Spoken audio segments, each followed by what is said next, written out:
Welcome to the 24th Annual Central Avenue Jazz Festival.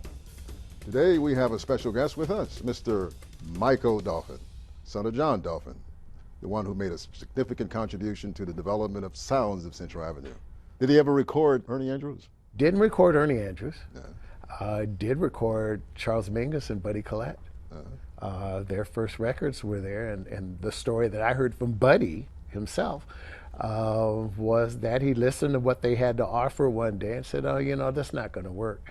Charlie Parker is doing this, and Dizzy Gillespie is doing this. You guys take these records home and listen to them and then come back. Right. And and Buddy Collette told me the story. They took the records home, they just doing it, came back, and my dad said, that's it, now let's make your first record. Okay. I have heard from the Smithsonian a couple of times that first record was called The Bus, and nobody seems to have a copy of it any place, anywhere than than historical knowledge.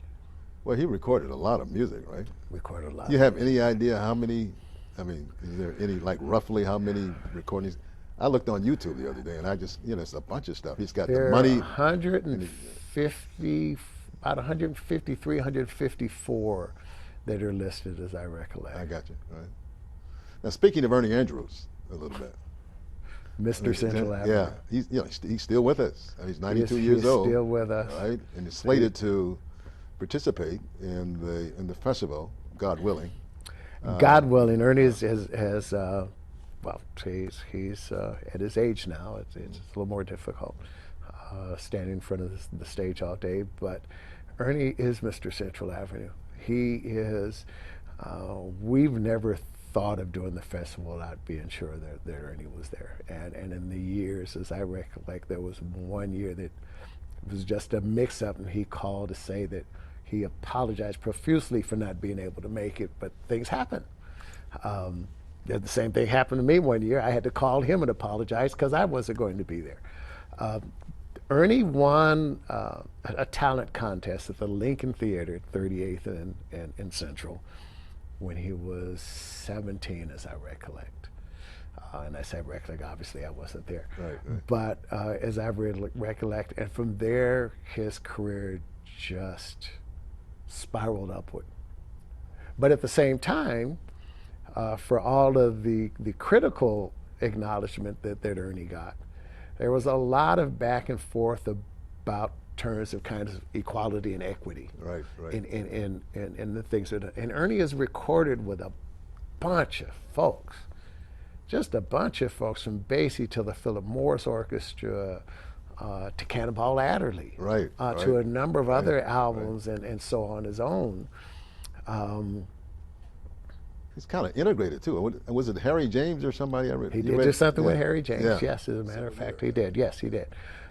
Met his wife Ernie Andrews. Avenue. He met his wife on Central Avenue. Yes. In the jungle. Was it the Jungle Room, I think? Yes, the Jungle Room. He met his worked wife as a on coat checker or something, or cashier or something. Ernie is just tremendously. He's just got such an incredibly unique voice. Right. He's got such an incredibly unique, comfortable delivery.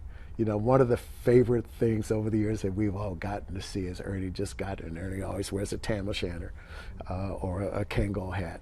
It's just that point in this concert where he just takes the hat and lays it on the microphone stand and finishes the set. And it's just so incredibly comfortable and so incredibly relaxed and so incredibly skilled in his delivery. And his recordings are just masterpieces. Just to be able to sit and listen to those over his career, from Don't Let the Sun Catch You Crying. The first 45 was Don't Let the Sun Catch You Crying and I'm Just a Lucky So-and-So.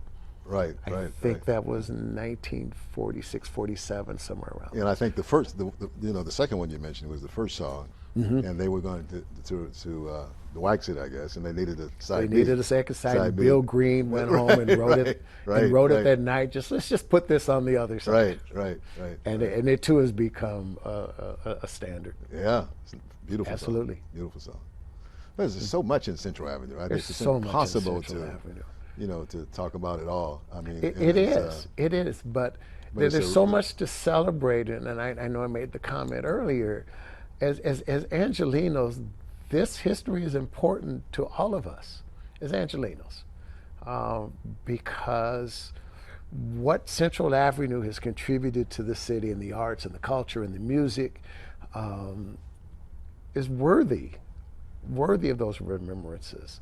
The Central Avenue Jazz Festival is not just the music, with the community pavilions and the service pavilions that are also part of the festival, the artworks, the art presentations that are also part of the festival, for the community to reach out and make connections to a lot of things: health services, employment services, supportive services. Wonderful. All the wonderful, wonderful, wonderful community agencies that are in Central Avenue and that are supported by the council members' office, have been for many, many years, and they continue to grow and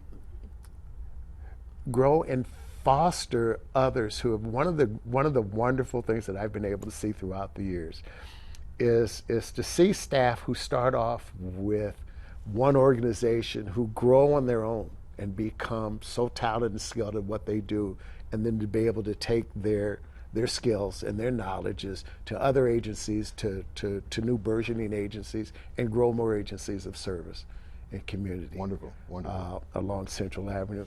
It is a very giving community. It's a very giving community. One of the things that somebody's going to ask, and I'll say it, someone's going to ask and someone's going to say, but Central Avenue isn't what it used to be. It isn't the African American community that it used to be. My response to that usually is, it doesn't matter. The history's still there. Right. The importance of Central Avenue is still there. And one of the things that we can do is help that community, as a community, celebrate its own history. Right. That gives today's residents, whether the millennials or ethnicities or other income streams, it gives them the opportunity at least to understand the history of their community and to celebrate that as all, and understand that where they live means something in the history of Los Angeles. Well, Michael, it's been great chatting with you. You know, there's so much I've learned, and I'm pretty sure if we were to sit down for another 2 hours or 2 days or 2 months, there's so much more that we could learn about yourself, about the Central Avenue Jazz Festival, as well as the life of your father, John. So, 24th Annual Central Avenue Jazz Festival. Tell Absolutely. us more. July 27th, 28th. Please come and join us. Please come enjoy the festival, enjoy the community, enjoy the music, enjoy the history there is to be gained. Find me in this hat, and please say hello. And I'll see you there. See you there. And I'll see you all there too at Central Avenue Jazz Festival.